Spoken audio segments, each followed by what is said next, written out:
good evening, and happy Homebrew Wednesday, brew tubers, and anyone who happens to be watching. I would like to say it's been an exciting week in Gumby's Brewhouse, but it hasn't, not particularly. Short on fun, short on time, so no brewing activities, bar a bit of dry hopping have taken place in the intermission since last we spoke together. The pale ale that I've been working on is coming to fruition slowly but surely. Second stage of dry hopping in, and that is coming on a treat. So we are a couple of days away from cold crashing that, then kegging and bottling, and that'll be the next lot of fun times to be had by all. Okay, so yeah, I said I was short on time. I've got some thinking to do about what to brew next. I can't do a full brew day probably until the weekend of the 19th of November, birthday, when that's the next sort of free Saturday or Sunday I've got, bar the Arsenal Man United game. Yeah, we keep football out of this. I've brought it up in videos before, and it's not for everyone. So yeah, that leaves me really probably needing to do a kit beer. Really enjoyed the Tiny Rebel Kutch kit that I made a few weeks back now. That's long gone, unfortunately, and I consider doing that again, but for the sake of maybe looking to do something different, something I haven't done before, that, you know, I might look towards the Young's kits. I've heard good things about those, the IPA, the Pale Ale. Haven't done an IPA for quite a while, so maybe that's the one to do next. Thoughts if you've done it, if you think it's good, if you think it's worth a look, and leave them in the comments below. So yeah, situation in the house isn't desperate, but if I keep drinking at the rate that I could, then we're going to be out of supplies relatively soon. I've got a few things in the bottles, some cider, some stout, but only a few bottles, because most of what I bottled for those two is going to other people. There is maybe less than half a keg of stout, and as I said, Kutch ran out, so we need that pale ale in the keg sooner rather than later. The proverbial cavalry is required. So I've got 2 minutes into this video or more, and I haven't cracked a beer yet. So we're having a stout tonight, because there's not a lot else. Albeit we're going to have one of the bottles. It's only been carbon, I think, for about a week and a half. I'm not very scientific with bottle priming. I tend to use the teaspoon approach, 1 teaspoon for an IPA, half a teaspoon for a stout, and that's about as technical as it gets. It feels firm, so I think we've got some carbonation in here. Soon find out. But mainly I'm having this rather than just going and being lazy and pouring one off the tap, because well, it comes out cold out of there, and I've had quite a few good cold. It is all right now. It's nice cold, but it's a stout. It should be drunk warmer, and I'm keen to see what it's like. I'd like to try it at room temperature.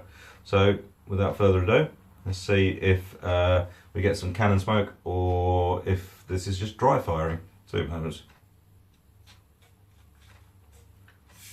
Ooh, well, that was a weak hiss. Yeah, it's. I think we've got some carbonation, but half a teaspoon. I'm not expecting much, just for it to be, you know, give us some head, some lacing would be nice. So bring this up. I think a relatively aggressive pour is needed.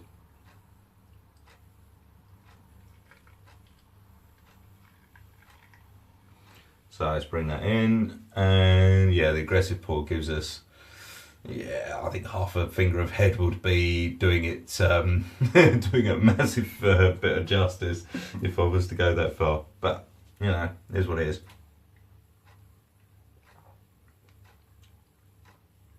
So it's much more delicately carved than the what's on tap. I think that is there's still some lace in there when you tilt the glass and stuff, but it's not got quite as much oomph as the one on tap.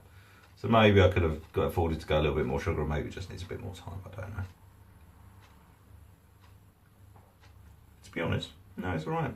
I don't think it's actually no, the chili's, I was about to say, I don't think there's as much chili hit as what's on tap, but that wouldn't really make a lot of sense. Same beer, haven't done anything different to it, and it is there. It's nice, very pleasant. It's a bit, I describe this beer being a bit like a fiery Irish coffee. There's definitely a spirit characteristic to it, or like a liqueur coffee of some sort.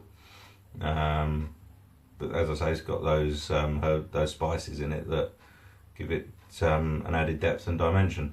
Yeah, I've got to say, I'm still liking that. Bold keg, can't go too far wrong. Very nice. Okay, so that aside, I've been making some labels because I've got a few bottles and they look a bit bare at the moment, so I'm going to share those with you. Try and do this without blurring stuff at all. So the first one here, please ignore the annotations, that's just so I can actually trim it to size without getting more wonky. This is the label for Himalaya Joe. I'm going to try and do this, there we go. So you can just maybe make that out. Not sure if the writing's coming through or not. Okay, so that's that one. If you're wondering what the creature on the front is, it's a Yeti, Himalaya Joe, I don't know. It was tenuous maybe, but I thought that was nice. I wanted something that used the Father Ted link with his nickname being Himalaya Joe, but I couldn't find anything that really reflected that well enough, so we went down the Yeti route instead.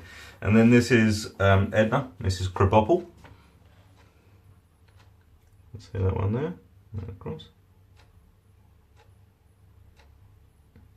So I was quite pleased with that one. I mean, they're nothing technical. I'm no particular whiz with anything like Photoshop or anything like that. I've just got an app on my phone. I can't even remember, photo editor, I think it's called. It's pretty good. You can do far more detailed stuff than I've done with these with it. And there's YouTube videos out there about how to use it. But these are just literally Google imaged pictures that I've tweaked ever so slightly. It literally took about 5 minutes to make each one. It's not rocket science at all. But I don't know, what do you think of those? Do you like them? I tend to make labels now. I've got a bit sort of above and beyond my station and put my brewery on Untapped. I have a brewery, profile on there, and so I can put my beers up there and actually put pictures against them and stuff. It's a bit geeky. I'm probably getting a bit above and beyond myself there, but yeah, it's fun. And you know, when I pass them out to people, if you're on Untapped, please feel free to rate them. I know a couple of my pals do, Ben, Lemmy, when they've had beers of mine in the past, they put, but generally I only get a couple of ratings per beer because not that many people try them who use the app. So if you're on Untapped, yeah, and you get one of my beers, feel free, drop me a rating or a comment. All feedback in this is welcome. You know, it's definitely encouraging when people tell you nice things.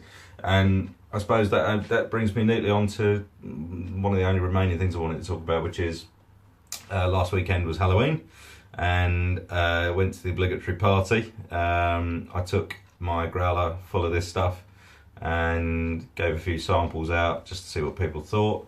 Got some really nice, really encouraging thoughts and feedback. People were very complimentary. So to my friends who tried it, liked it, or said they liked it, and you know, flattered me, thank you very much. A few of you guys have just subscribed to me as well. Literally didn't know I was on YouTube. Been desperately trying to keep it from them. Thank you guys for the subs. I appreciate it if you're watching. Hiya, see you soon. You know who you are. And yeah, we're creeping up on the 10-minute deadline here, so I'm gonna cut this short.